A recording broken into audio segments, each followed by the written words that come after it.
Second objective in 2.5, the student will be able to graph and identify the properties of base E exponential functions.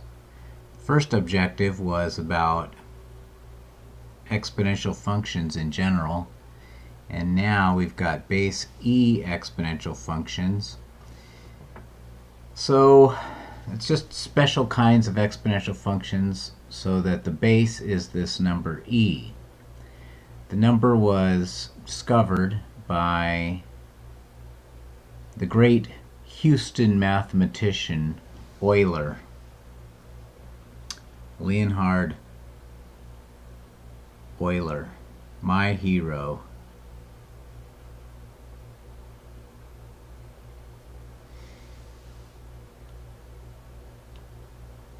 Of all possible bases B that we can use for the exponential function y equals b to the x, probably the most useful one is the exponential function with base E. Okay, this number E. The base E is an irrational number, and like the number pi, it cannot be represented exactly by any finite decimal fraction. So it's like pi. The number E is irrational. It rounds to 3. The only way to write it really is by writing the letter E. E can be approximated as closely as we like by evaluating the expression. Okay, so that's how this number is going to be defined.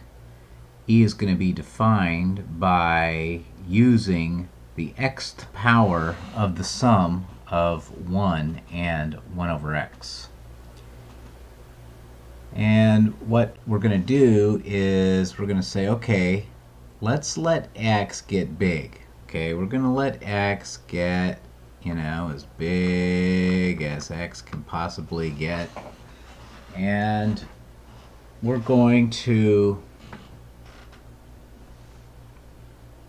see what happens to the expression, the xth power of 1 plus 1 over x. And, for x equal to 1, you put a 1 in here and in here, then you've got 2 for all that. And if you put 10 in there for x, then you've got the 10th power of 1 and 1/10. And that number is approximately 2.6. And then as x gets bigger and bigger and bigger,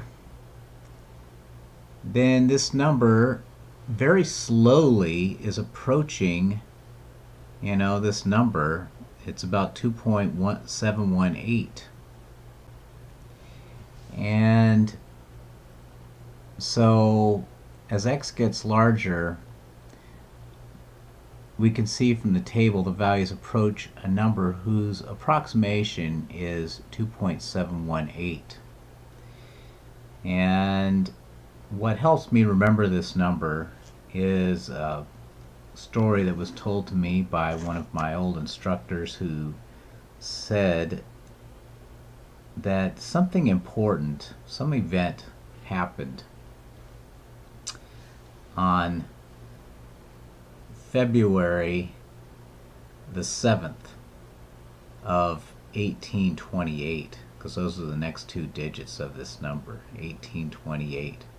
Now this is a pre-calc class that I had really before the internet, and after I learned that about this important event that happened on February the 7th of 1828, and I began to teach, I'm like, oh, what was that? He was talking about, this important event that happened, and by the time the internet came, I was able to do a search. Oh, okay, what happened? February the 7th of 1828. Well, he lied. There was nothing that happened on February the 7th of 1828, but just because he told that apocryphal story, I was able to remember the number, which is why I'm saying it to you. Maybe you can remember the number better, because it's about 2 point. I'm telling you about his 7-2 apocryphal story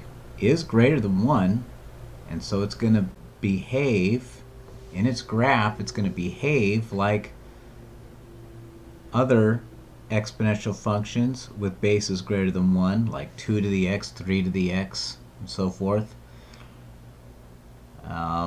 It is increasing, passes through 0, 1, and on the left it approaches the x-axis, but as you get big and negative, but on the right it does increase exponentially, very speedily, very explosively. And for e to the negative x, which is e to the negative 1 whole thing to the x, which is 1 over e to the x, 1 over e whole thing to the x. Well, 1 over e is less than 1. 1 over e, I think, is approximately 0.3 something.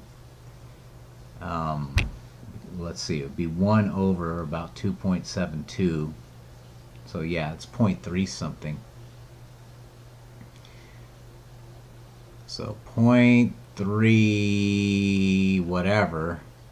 Well, that's less than 1. So it's going to have the decreasing graph. For example, it'll have the point negative 1e on it. Negative 1, negative 1e will be on this graph. It's the decreasing one because its base is less than 1. But of course they all go through the point 0, 1. You can see that any real number is allowed to be an input. So the domain is negative infinity to infinity. But for these graphs, which are entirely above the x-axis, the range is the set of positive real numbers, 0 to infinity.